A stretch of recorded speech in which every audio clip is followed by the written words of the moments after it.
Assalamualaikum warahmatullahi wabarakatuh. Kami dari kelompok 4 ingin menjelaskan materi bab 8, yaitu tentang hukum permintaan dan hukum penawaran.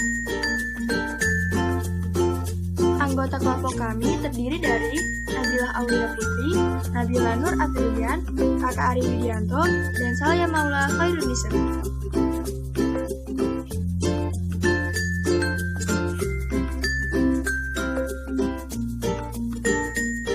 A. Hukum permintaan dan hukum penawaran. 1. Pengertian permintaan.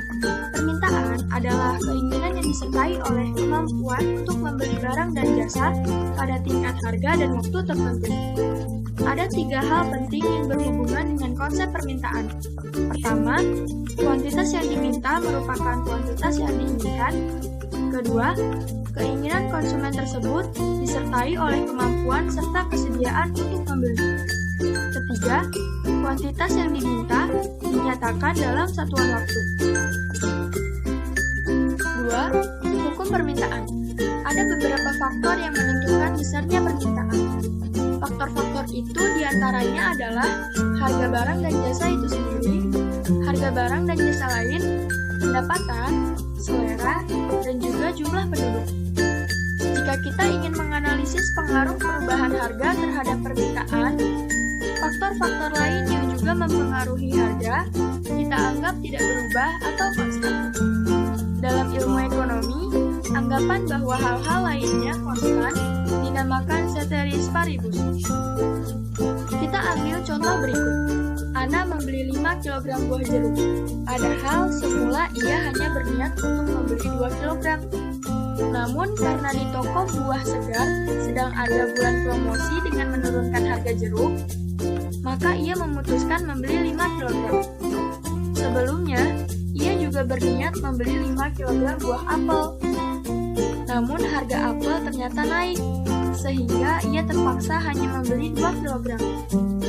Dalam ilustrasi tersebut, dapat diketahui bahwa harga memainkan peran penting dalam memengaruhi kuantitas yang diminta.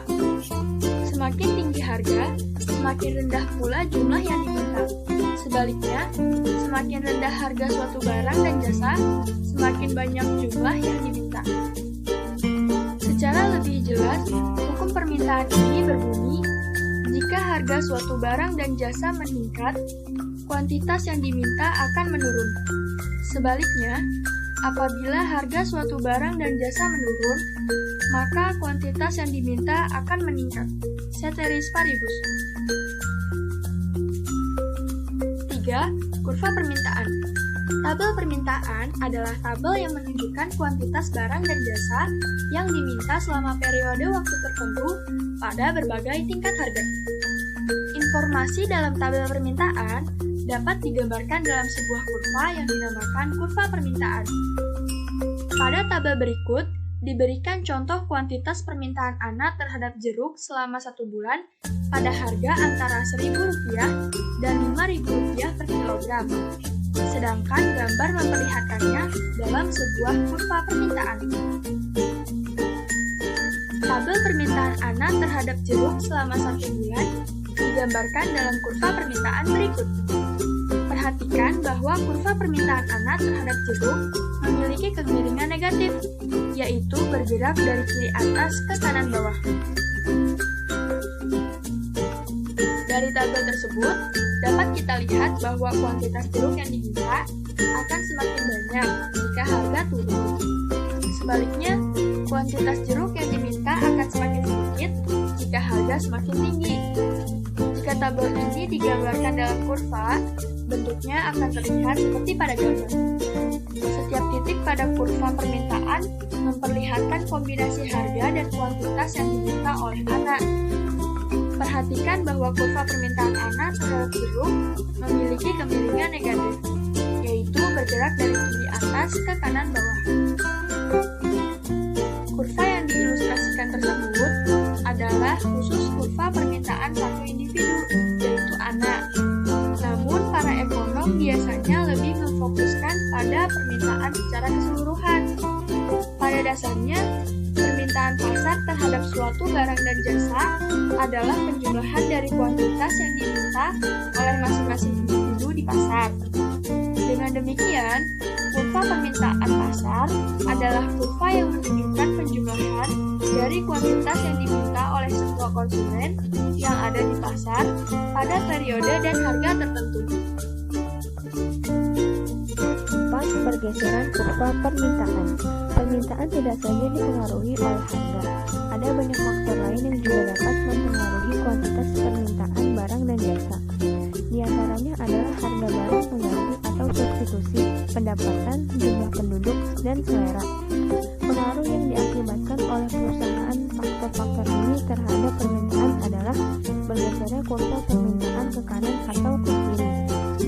Contohnya, suatu ketika terjadi peningkatan kuantitas jeruk yang diminta, padahal harga jeruk tetap. Hal ini kemungkinan dipengaruhi oleh meningkatnya pendapatan, jumlah penduduk, atau kesadaran masyarakat bahwa jeruk sangat baik sebagai sumber vitamin. Perubahan tersebut akan menghasilkan sebuah kurva permintaan baru. Permintaan jeruk bisa juga mengalami penurunan. Meskipun harganya tetap, hal ini misalnya diakibatkan oleh menurunnya pendapatan, kesadaran masyarakat bahwa jeruk sangat baik bagi kesehatan, atau jumlah penduduk.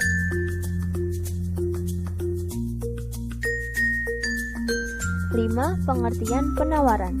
Penawaran atau supply ialah kuantitas barang dan jasa yang tersedia dan dapat ditawarkan oleh produsen kepada konsumen pada setiap tingkat harga selama periode waktu tertentu.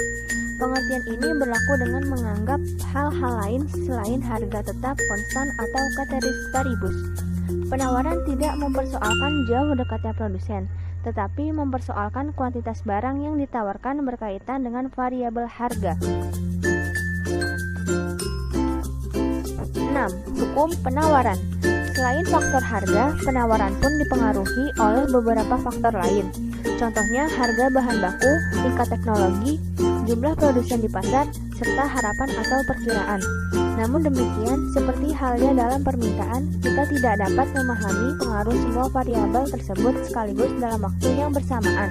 Oleh karena itu, untuk memudahkan analisis, para ekonom biasanya memisahkan faktor-faktor tersebut dan menganalisisnya secara terpisah. Diketahui bahwa harga memainkan peran penting dalam mempengaruhi kuantitas yang ditawarkan. Semakin tinggi harga, semakin tinggi kuantitas barang dan jasa yang ditawarkan. Sebaliknya, semakin rendah harga suatu barang dan jasa, semakin rendah kuantitas barang dan jasa tersebut yang ditawarkan. Terlihat di sini bahwa ada hubungan searah antara tingkat harga dan jumlah barang serta jasa yang ditawarkan. Fenomena ini pada intinya merupakan isi dari hukum penawaran secara lebih jelas. Hukum penawaran berbunyi,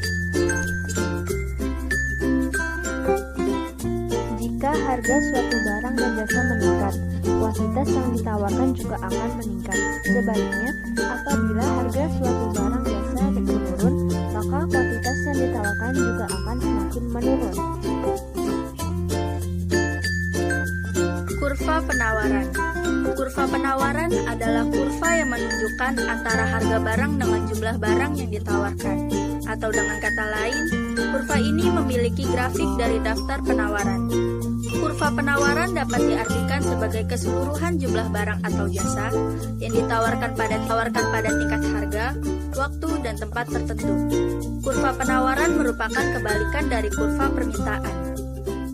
Bunyi hukum kurva penawaran yaitu sebagai berikut. Jika harga suatu barang naik, maka jumlah barang yang ditawarkan juga akan naik. Kurva penawaran memiliki atau slope positif. Artinya, kemiringan pada kurva berjalan naik dari pojok bawah kiri ke pojok kanan atas.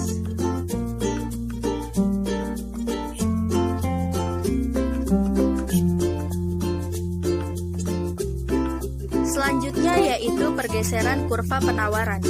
Kurva penawaran juga bisa bergeser atau mengalami pergerakan. Faktornya tetap sama, yaitu perubahan harga barang dan faktor ceteris paribus atau faktor selain harga barang itu sendiri. Misalnya, biaya produksi dan teknologi.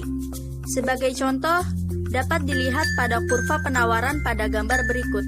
Pada saat harga bakso Rp16.000, jumlah bakso yang ditawarkan adalah sebesar 160 mangkok, yaitu pada titik C pada kurva penawaran. Ketika harganya naik menjadi Rp18.000, mengakibatkan bertambahnya jumlah bakso yang ditawarkan dari 160 mangkok menjadi 180 mangkok, yaitu di titik C pada kurva permintaan bergerak ke kanan ke titik D. Sementara itu, jika yang berubah adalah faktor ceteris paribus, sebagai contoh teknologi, maka akan terjadi pergeseran kurva permintaan. Bila teknologi meningkat atau ditemukan teknologi baru yang semakin canggih, yang memungkinkan produksi lebih banyak dan efisien, kurva penawaran bergeser sejajar ke kanan. Jika teknologi menurun, kurva penawaran bergeser sejajar ke kiri. Contoh ini dapat diilustrasikan dalam kurva berikut ini. Pengaruh masing-masing faktor yang mempengaruhi penawaran terhadap pergerakan atau movement dan pergeseran atau shifting, kurva penawaran dapat dirangkum dalam tabel berikut. B. Teori keseimbangan permintaan dan penawaran. Permintaan adalah keinginan konsumen membeli suatu barang pada berbagai tingkat harga selama periode waktu tertentu. Singkatnya, permintaan adalah banyaknya jumlah barang yang diminta pada suatu pasar tertentu dengan tingkat harga tertentu, pada tingkat pendapatan tertentu, dan dalam periode tertentu. Sedangkan penawaran adalah jumlah barang yang produsen ingin tawarkan atau jual pada berbagai tingkat harga selama satu periode waktu tertentu. Hukum permintaan yaitu sebagai berikut. Hubungan antara barang yang diminta dengan harga barang tersebut di mana hubungan berbanding terbalik, yaitu ketika harga meningkat atau naik, maka jumlah barang yang diminta akan menurun dan sebaliknya. Apabila harga turun, jumlah barang meningkat. Sedangkan hukum penawaran bunyinya sebagai berikut. Semakin tinggi harga suatu barang, semakin banyak jumlah barang tersebut akan ditawarkan oleh para penjual. Sebaliknya, makin rendah harga suatu barang, semakin sedikit jumlah barang tersebut yang ditawarkan. Kurva keseimbangan permintaan dan penawaran. Produsen selalu mengharapkan harga yang tinggi. Sebaliknya, konsumen mengharapkan harga yang sedar.